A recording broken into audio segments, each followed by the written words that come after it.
Hello and welcome back to Disney Journey. I'm retired Imagineer Jim Schull, and on today's episode, I want to talk about some recent news from the Walt Disney Company.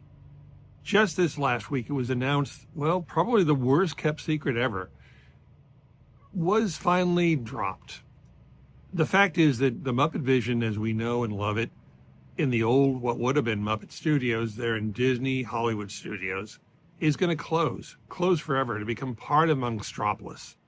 But the Muppets are going to be moving, picking up their tent and, in this case, bandstand, and moving over to Rock and Roller Coaster to replace Aerosmith. Now, there are a lot of dominoes that have just been dropped, and on this episode, we're going to be talking about hopefully most of them, or at least the important ones. I was the designer on Rock and Roller Coaster, which opened to the public in 1999, starring Aerosmith. Aerosmith, the group that we called America's Rolling Stones. And honestly, as good a ride as that was, I didn't think it'd be lasting this long. I mean, after all, what band lasts for 20 years, 10 years, 5 years even? How many one-hit wonders do we know? And the fact that Aerosmith headlined Rock and Roller Coaster for 25 years, I think that's a testament to the power of, the brand and their name. The fact that the ride still works is really a testimony to the power of, steel roller coasters that invert with launches, which at the time that Rock and Roller Coaster opened was pretty new, especially for the Disney company, because they didn't do inverting roller coasters. They did do one, which was a Space Mountain in Euro Disneyland, now Disneyland Paris, but Rock and Roller Coaster was something very, very different, and that's why I was so passionate about it, having designed a number of roller coasters for the Disney company prior to that. But this was an opportunity to do something really big, really fast, in a really stretched limousine.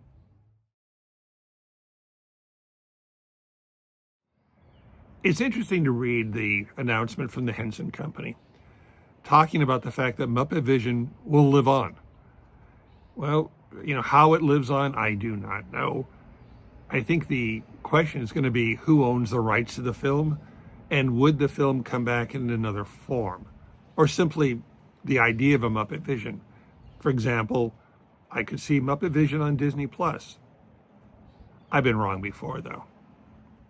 For a time, the Henson Company's headquarters was in the old Charlie Chaplin studios, which seems like it could have inspired the architecture of the tower there at the studio.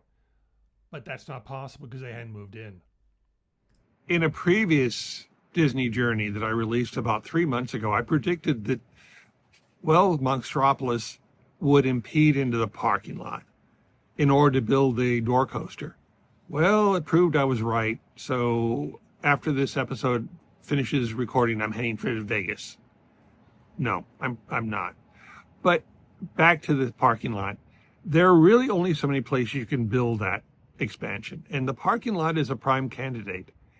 Part of it is the law of unintended consequences. When they moved the parking toll booth into another position, they expanded the parking lot, creating a new flow of traffic. So what had been prior sacrosanct land now became prime opportunity, real estate to build the door coaster. And that's what we're about to see. So as I said at the beginning of this episode, my feelings about it are, I love building Rock and Roller Coaster. I enjoyed every minute of the design. But at the same time, I was expecting it not to last this long. Now, the fact that Aerosmith is moving out and the Dr. Teeth and his band are moving in does not upset me. I think it's a smart play, and I think it's a smart business play. Moreover, Rock and Roller Coaster in spirit continues, because it doesn't matter who the agent is. You're still going to board a really fast car. Those sets in the Gravity Building at Rock and Roller Coaster were ginormous. I remember wrangling them into the Gravity Building over several nights. And so I hope smart design will keep some of them, maybe like the Hollywood sign, and hopefully, my favorite, the famous Thai taco. But through all of this is still going to present a problem, and it's a couple of problems. One of which is going to be the way the land is designed. It's a cul-de-sac. There's going to be the gateway. There's going to be a side passage over toward Star Wars, The Adventure Continues. But beyond that, you walk in, you go to the door coaster, and then you turn around and come back. And that's going to be an issue. I'm sure industrial designers are, well, they're studying that at great cost. The other note I'll make is there is a toilet in the land currently, and it's right across from the Muppet Vision 3D, which is very convenient to service that attraction.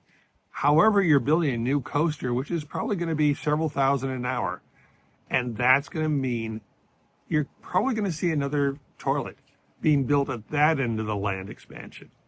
The third thing I'll note is be on the lookout for a balloon test, because the old Muppet Vision balloon was removed from the top of the Muppet Vision building tower in order to improve sight lines from Galaxy's Edge. Now imagine this enormous gravity building for the door coaster being placed right there next to Galaxy's Edge. Again, be on the lookout for balloon tests. One thing that caught my eye about the artwork that was released by the Disney company, which does look like Craig Pro to me, but I could be wrong there also. It's that the Muppet Vision 3D theater was going to be kept intact. And that leads me to believe that they're going to repurpose it for another use. Now, that use could be, a character show, or going out on a limb here, possibly a relocation of the Monster Laugh floor from Tomorrowland, which would accomplish two things. One, in addition to the door coaster, it would provide a really strong second attraction to the new Monstropolis. And second, it would start to purify and clean up Tomorrowland. It's interesting to note also in the artwork that there's a piece of, facade work. And I don't know if that facade is going to be relocated from where it currently exists to a new location or if it's a new piece of facade. But what's interesting to me about that is that the facade was built for a purpose, because that was going to be the entrance into the Muppet movie ride. Because the Muppet Studios were going to have two attractions, Muppet Vision 3D, and right behind it, the Muppet Vision movie ride. Now, we have beautiful artwork from that, but we do not have the ride, and now never will. So maybe, possibly, some of homage will be picked up to the new Rock and Roller Coaster overlay for the Muppets when we see it opening in the next few years. One could hope. The Disney company has shown faith in the Muppets for many years now, and it doesn't matter whether it was, Beaker and Honeydew running around an autonomous vehicle there in China, or the Muppets on Liberty Square giving lessons in history to the guests down below, or the Muppets there in DCA, or the Muppets in Muppet Vision, or the plans for the Muppet movie ride. It really doesn't matter. The Muppets have strength and the company has faith in them. The fact that they're moving into the Rock and Roller Coaster facility does not upset me. It's a strong and smart business move. And moreover, Rock and Roller Coaster continues. It does not matter that there's a different band. And this band probably has less hair than Steven Tyler and Joe Perry do.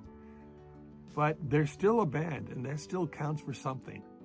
And when the transformation is complete, guests will be able to board, along with me, Rock and Roller Coaster starring, not Aerosmith, but Dr. Teeth, his band, and the Muppets. Thank you for watching this episode of Disney Journey. And always, please subscribe, and I'll see you here next time, here from Lost Canyon.